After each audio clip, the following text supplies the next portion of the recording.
Shalom adik-adik, apa kabarnya nih hari ini? Pasti luar biasa. Puji Tuhan, ketemu lagi nih sama Bang Sabam. Oke, di sini kita mau ngapain sih? Oh iya, kita mau mempelajari firman Tuhan lebih dalam lagi.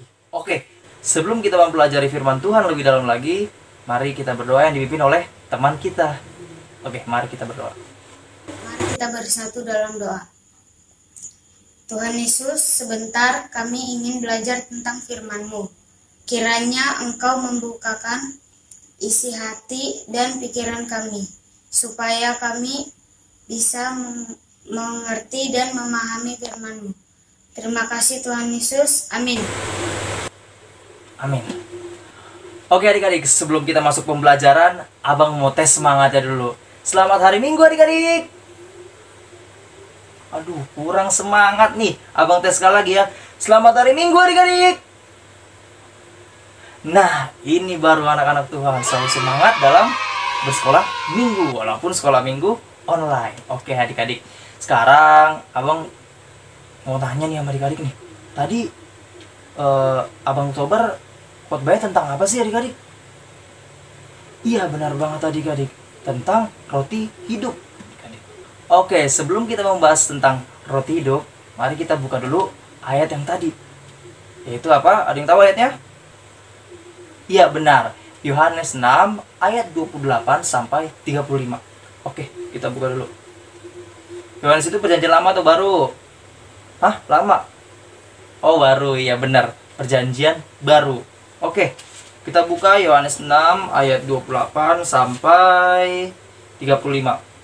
Oke, kita bahas satu persatu ayatnya. Kita lihat dulu dari ayat 28.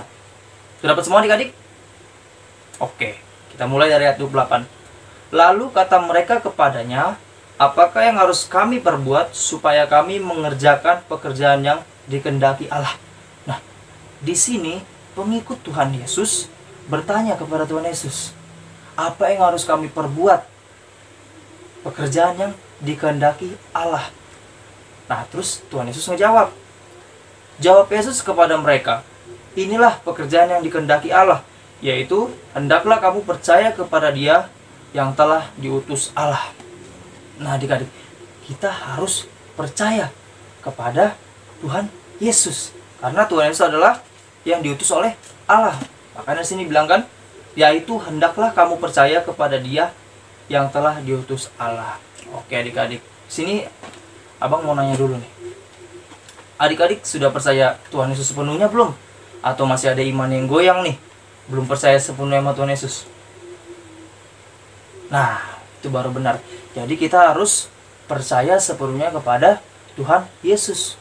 Karena apa? Karena Tuhan Yesus udah rela mati di kayu salib untuk menebus dosa kita. Masa kita nggak percaya sama Tuhan Yesus? Kalau kita udah ditebus loh. Oke, kita lanjut ayatnya.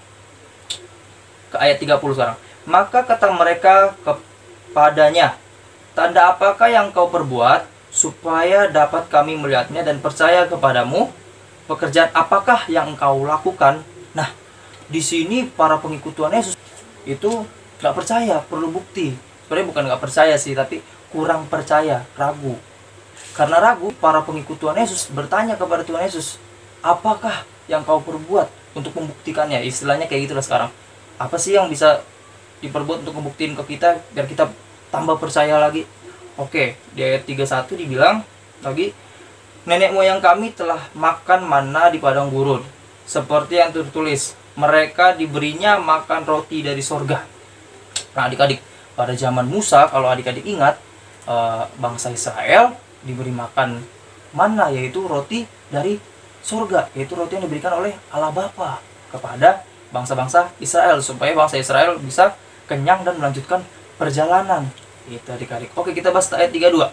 Maka kata Yesus kepada mereka, aku berkata kepadamu, sesungguhnya bukan Musa yang memberikan kamu roti dari surga, melainkan Bapakku yang memberikan kamu roti yang benar dari surga. Nah, di sini Tuhan Yesus bilang, bukan Musa yang memberikan. Musa itu sebagai perantara aja.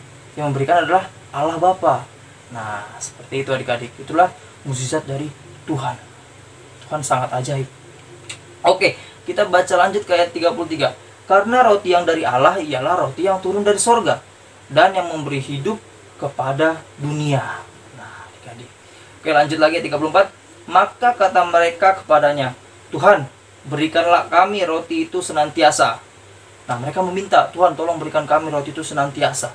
Maka dijawab, kata Yesus kepada mereka, Akulah roti hidup. Barang siapa datang kepadaku, ia tidak akan lapar lagi. Dan barang siapa percaya kepadaku, ia tidak akan haus lagi. Jadi adik-adik, di sini roti hidup itu adalah Tuhan Yesus. Nah, kenapa seperti itu? Konteksnya sama, di sini ada hubungan dari roti mana yang Tuhan Yesus turunkan untuk bangsa Israel dengan Tuhan Yesus yang diturunkan dari surga untuk menebus dosa-dosa kita, adik-adik. Nah, roti mana diturunkan Tuhan untuk membuat kenyang, membuat tidak sengsara, tidak lapar. Tuhan Yesus sama konteksnya. Tuhan Yesus diturunkan oleh Bapa di surga untuk menebus dosa kita. Supaya apa? Supaya kesedihan hilang, segala kesengsaraan hilang, segala penyakit-penyakit hilang. Seperti itu adik-adik. Jadi adik-adik, roti hidup itu adalah Tuhan Yesus. Nah adik-adik, karena Tuhan Yesus adalah roti hidup yang telah menebus kita dari dosa dan menghilangkan segala sakit penyakit, kesengsaraan. Jadi oleh karena itu kita harus percaya kepada Yesus sepenuhnya. Jangan seperti pengikut Tuhan Yesus tadi, murid-murid Tuhan Yesus tadi. Mereka masih meragukan Tuhan Yesus sampai minta bukti. Nah, padahal buktinya udah di depan mata bahwa Tuhan Yesus sendirilah itu buktinya. Bahwa Tuhan Yesus adalah roti hidup adik-adik yang telah menebus kita dari dosa. Allah Bapa menurunkan dia seperti konteks tadi. Sama seperti mana yang diturunkan Tuhan Allah kepada bangsa Israel. Supaya bangsa Israel kenyang dan senang adik-adik, bahagia. Sama seperti Tuhan Yesus turun ke dunia, diutus Allah Bapa untuk menebus dosa-dosa kita. Supaya apa? Supaya kita bahagia, senang, tanpa kesengsaraan lagi. Nah, makanya dibilang Tuhan Yesus adalah roti hidup. Karena dibilang juga pada ayat terakhir, barang siapa yang percaya kepadanya, dia tidak akan lapar dan haus lagi. Nah, jadi barang siapa yang percaya Tuhan Yesus, pasti akan selalu dilindunginya. Pasti akan selalu ada jalan atas masalah-masalah hidup kita. Contohnya seperti kita tidak bisa mengerjakan PR karena kita tidak mengerti. Nah, tapi saat kita berusaha dan berdoa kepada Tuhan, meminta kepintaran, kebijaksanaan daripada Tuhan, maka semuanya itu akan dipermudah oleh Tuhan. Dikasih tahu caranya. Yang kedua, kalau ada masalah kita diajak teman atau dimarahin mama papa, nah kita itu harus tetap percaya pada Tuhan. Karena kalau kita percaya dan meminta kepadanya, maka akan diberikan jalan keluar. Nah adik-adik, kalau kita udah percaya, apa sih yang harus kita lakukan? Ada yang tahu? Nah benar banget, udah sering banget abang sampaikan ini kepada adik-adik. Yang harus kita lakukan adalah yang pertama, berdoa.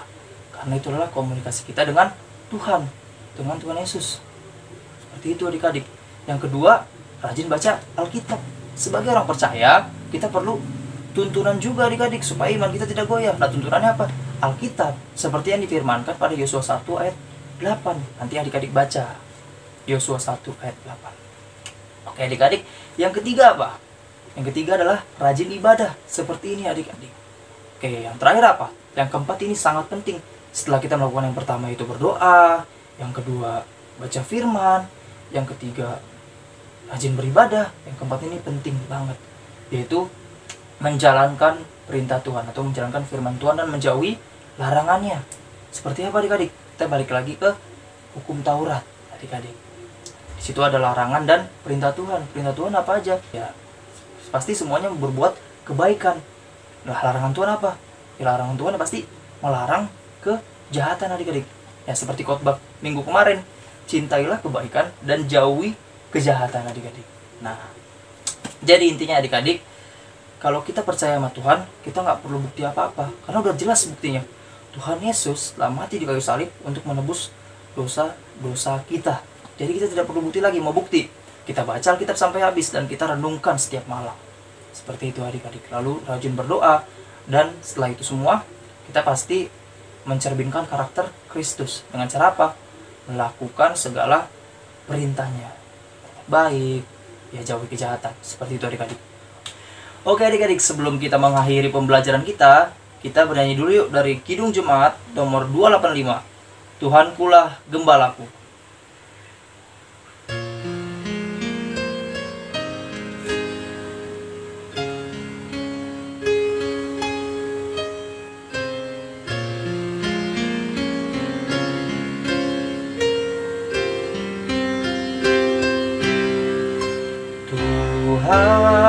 Tuhankulah gembalaku,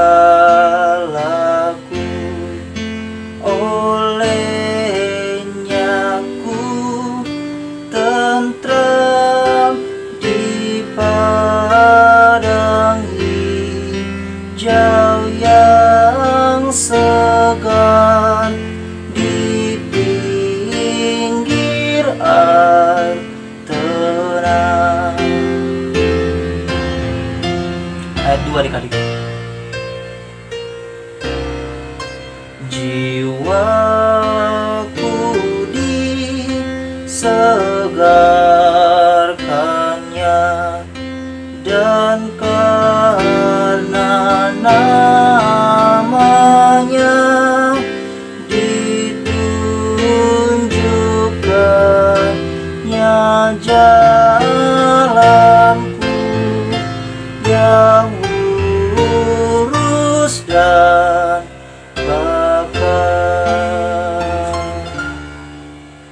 Oke, mari kita bersatu dalam doa. Ya Allah Bapa yang bertata dalam kerajaan surga, kami mengucap syukur dan terima kasih kami kepada-Mu Bapa, karena Engkau selalu memberkati kami Bapa. Ya Tuhan Yesus, terima kasih telah memberkati pembelajaran kami dari awal, pertengahan hingga akhir Bapa. Kau baik Bapa, kiranya Engkau memberkati kami selalu ya Bapa, berikan kesehatan, limpahkan rezeki bagi orang tua kami. Ampuni segala dosa kami Tuhan. Dalam nama anak-Mu Tuhan Yesus Kristus, kami telah berdoa dan mengucap syukur. Amin. Oke adik-adik, terima kasih. Sekian dari pembelajaran Alkitab pada hari ini. Tuhan Yesus memberkati.